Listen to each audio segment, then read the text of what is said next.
Buenas tardes Julián, buenas tardes a todos, a la audiencia, y bueno, acá estamos otra vez para desarrollar y despuntar un poquito lo que empezamos a hablar hace un par de semanas. El profe.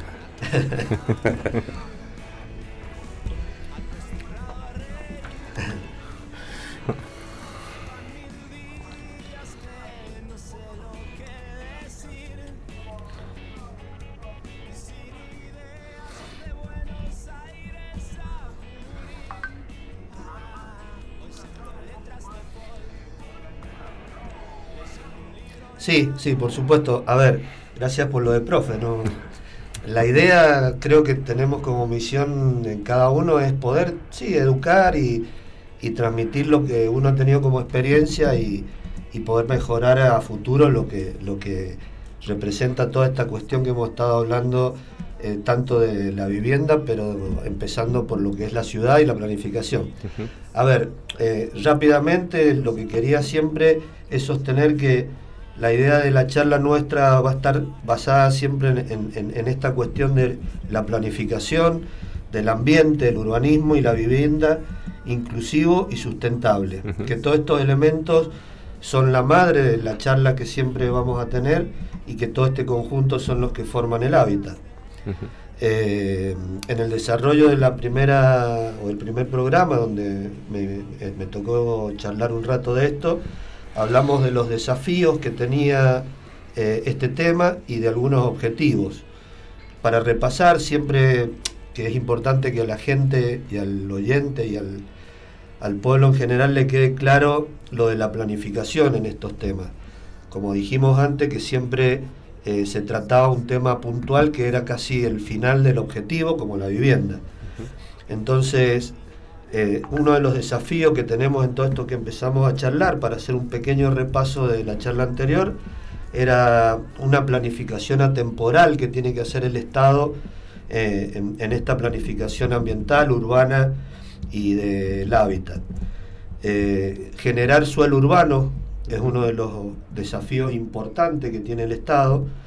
Definir actividades regionales para poder demográficamente dar una distribución en actividades y la misma gente de qué va a trabajar y dónde va a vivir. Importante a todo esto atender la planificación del sistema interconectado de transporte. Hablamos de transporte de pasajeros uh-huh. y de transporte de cargas, de actividades productivos. Esos son los desafíos que habíamos planteado en la charla anterior, y los objetivos en base a estos desafíos son los de generar ciudades inclusivas. Uh-huh. Ese es el objetivo, no generar barrios o una vivienda, sino claro. Ciudades inclusivas.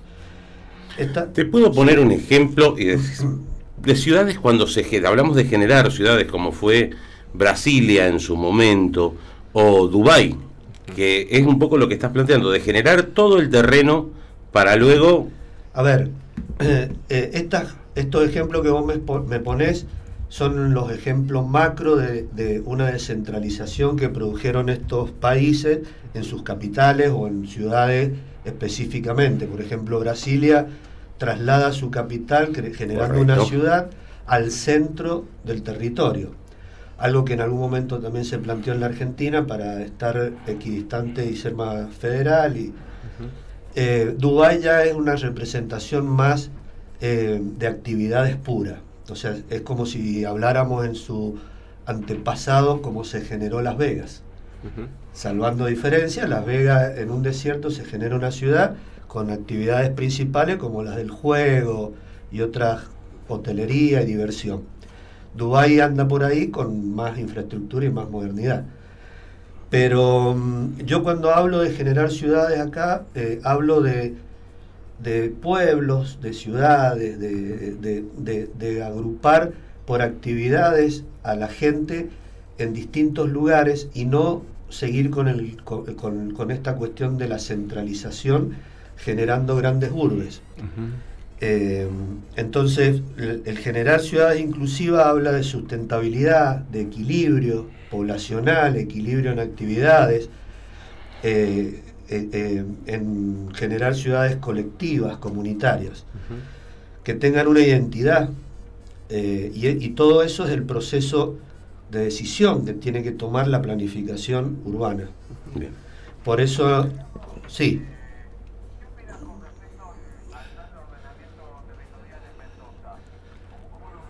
El plan de ordenamiento territorial es fundamental, lo hablamos, lo dije la otra vez, es un tema que se viene tratando, creería, académicamente hace 20 y pico de años. Se dieron los primeros comienzos de esto, de bajarlo a nivel gubernamental en los últimos años, y bueno, sigue toda esta cuestión de poder lograr, de ponerlo en marcha, porque la verdad que es el primer puntapié para poder iniciar una planificación. ¿Qué es lo que significa el ordenamiento territorial bajándolo en líneas a lo más común que tenemos todos? Si vos vas a proyectar tu casa, planificar territorialmente una región, significa cuando proyectas tu casa decidir dónde va a ir el baño, dónde vas a dormir, dónde vas a distraerte y dónde vas a comer. Bueno, medianamente esa zonificación y el uso de ese que se necesita del suelo a un nivel macro es este ordenamiento territorial, es decir, acá vamos a generar habitacional, comercial, esto es agricultura, pero también tiene que estar pensado con respecto al alcance que tiene el uso de ese suelo elegido para las actividades y la posibilidad que tenemos en infraestructura, servicios y energía, que también es un tema que hoy queremos dejar un poco más avanzado.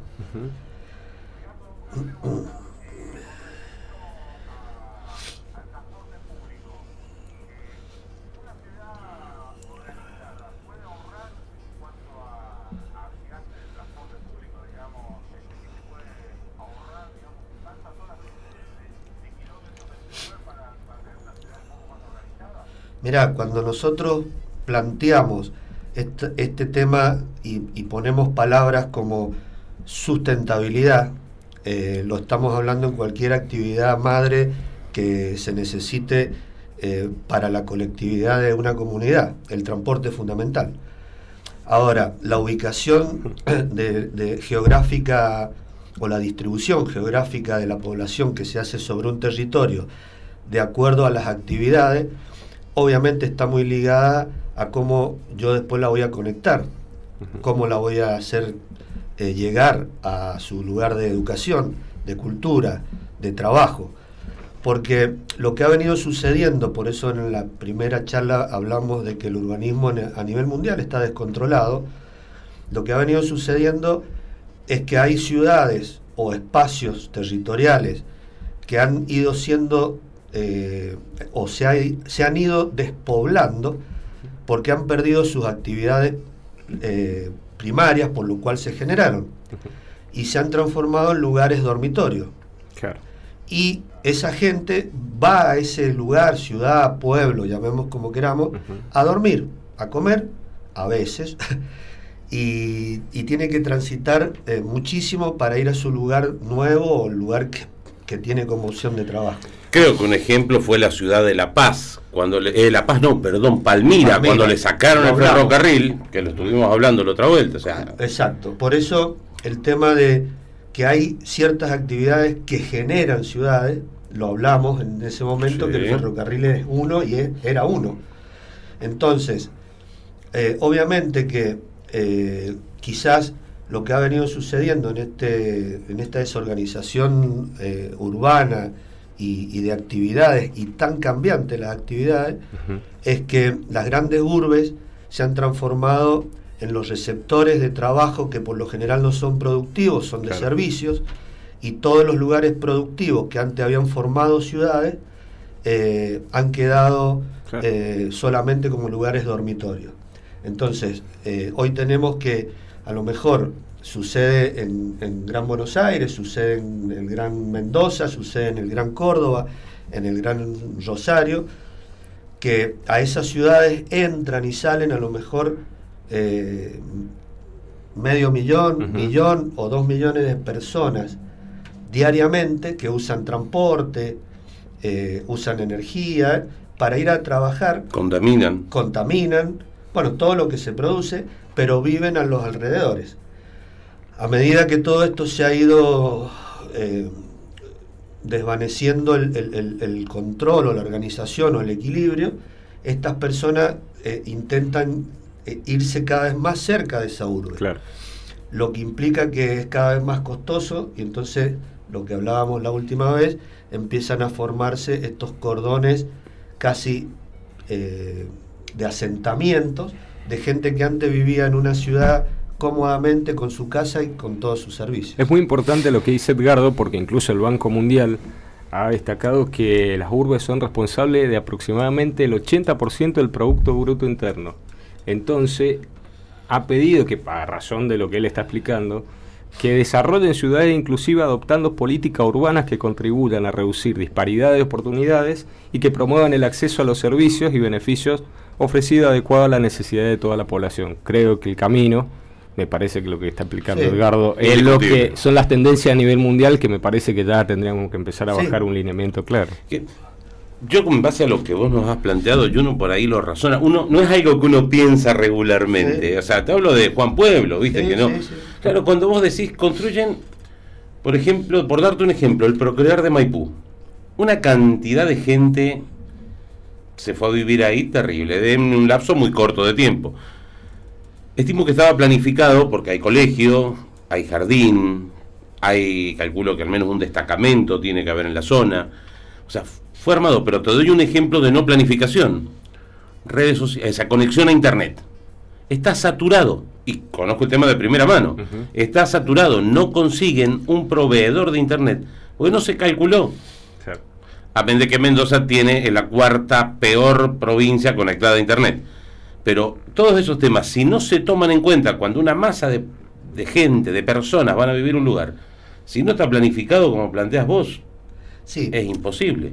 Por eso siempre digo que, y voy a hacer siempre hincapié en cada vez que me toque charlar en este espacio y con ustedes, que la importancia de este título madre que le hemos puesto de la planificación y toda su relación, porque lo que vos planteás de los Procrear o del avance urbanístico que sea, es el final.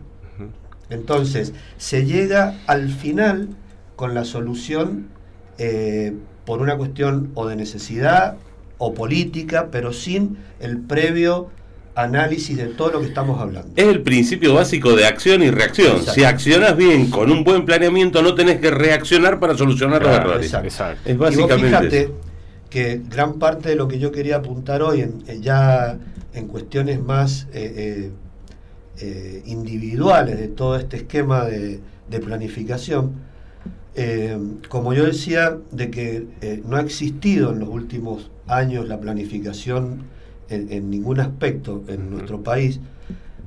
La política o el Estado ha estado dando soluciones finales, que son necesarias, obviamente. A ver, cuando vos llegás a un gobierno y tenés 4 años para resolver, y sí, que te van a venir a decir tenemos que planificar todo el territorio antes de hacer una casa, cualquiera te va a decir no, yo quiero solucionarle por lo menos a 5.000 personas la casa, claro. Pero en este proceso que es lógico de que estamos viviendo, que se van haciendo cosas para solucionar la gravedad del hábitat, yo lo que planteo que a la vez tiene que haber una planificación que llegue a un punto de conexión en el tiempo, decir, bueno, ya acá llegamos en el 2035, tenemos la planificación listo de hacer parches, como dijeron ustedes.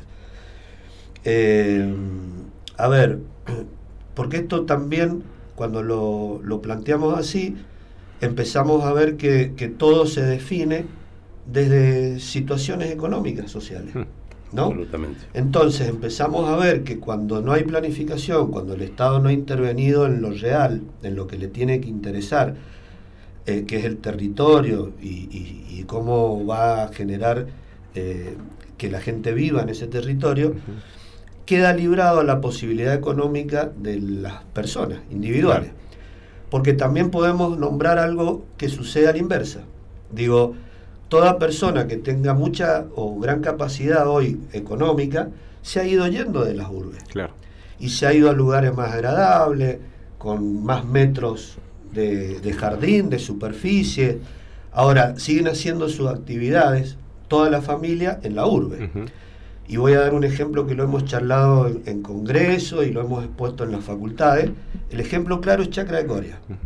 Chacra de Coria se transformó en los últimos 30 años en un refugio para las familias que más pueden llegar a ese lugar y desarrollarse en un hábitat divino. Pero sus hijos siguen viniendo a la escuela en la calle Montevideo, 9 de julio, claro. Y los padres quizá trabajan en la calle San Martín, en el banco o en el juzgado. Y cuando entonces analizamos toda esa situación, vemos que hay una familia que no tiene todos esos servicios que sí tiene en la urbe, en el lugar que eligió vivir. Lo que implica que a lo mejor a veces en distintos horarios, en distintas situaciones, hay que generar 4 o 5 viajes en varios vehículos familiares para traer los chicos a la escuela, para traerlos al gimnasio, para los padres venir a trabajar, para ver cómo hacen para reunirse al mediodía a comer, claro, en familia y después volver al... Entonces, de un lado o del otro, falta la planificación del Estado. Es más, y ejemplo que das de Chacra es uno, pero yo creo que en todos los departamentos se da, el Chayao en Las Heras, en Ciudad, lo que es la zona de Chayao también, San Francisco del Monte en Guaymallén, que es una zona que se pobló. Exacto. Bueno, y que lo tocamos, el desmonte que se ha hecho en esa zona para construir barrios con jardines, bueno, y eso más a las afueras. Ahí vos acabas de nombrar una palabra, desmonte, que está ligada con el ambiente. Totalmente.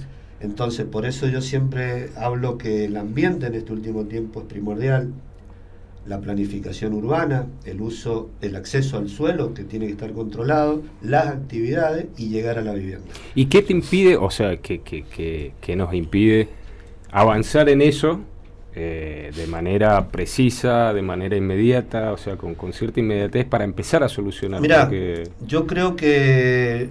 A ver, es bueno ya estar hablando del tema en un espacio, claro, radial, donde la gente, la verdad que a veces nosotros somos de usar palabras muy técnicas o no tenemos relación fluida con grupos grandes, colectivos de ciudadanos. Entonces la gente va yendo por donde puede y como puede. El que puede separarse de la inseguridad se separa. O sea, yo no hablo de bien o mal, lo dije la otra vez, no hago juicios de valores. Sí. La gente va decidiendo de acuerdo a sus condiciones y como puede. A ver, no me está dando la seguridad de la ciudad que me daba, trato de irme a un lugar cerrado que me dé otra seguridad, pero porque puedo. Claro. Bien, se nos viene el rotativo. Espectacular como siempre. Bueno.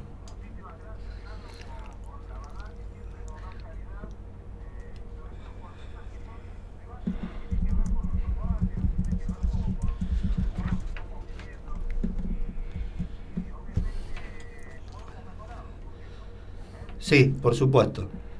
Sí, estoy convencido y creo que desde acá vamos a hacer una fuerza importante para que se empiecen a debatir estos temas.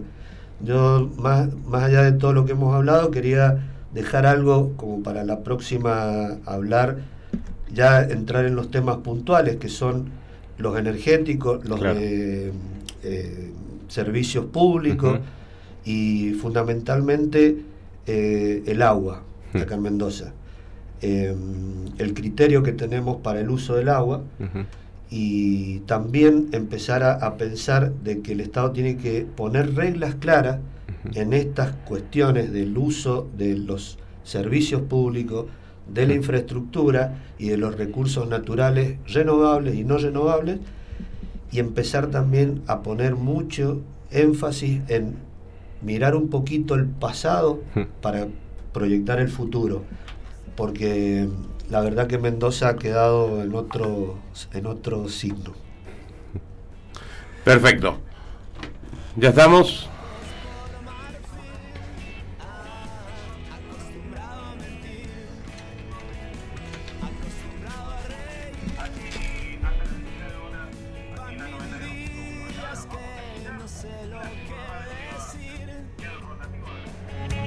Sin ideas de Buenos Aires a Junín, hoy siendo letras de folk, leyendo un libro de amor.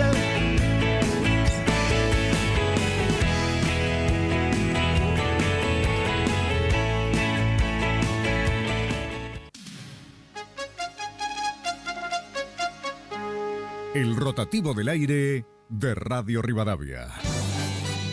Siempre antes, con la verdad. 2 minutos de noticias.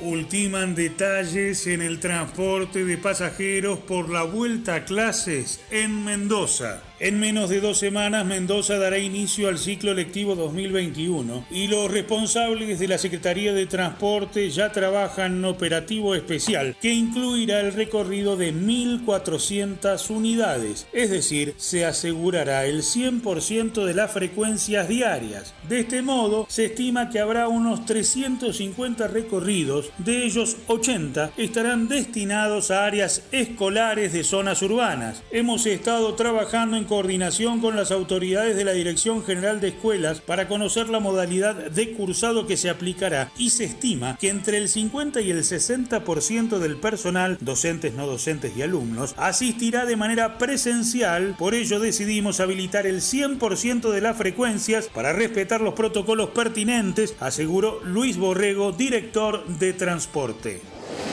Un cura argentino fue nominado al Premio Nobel de la Paz.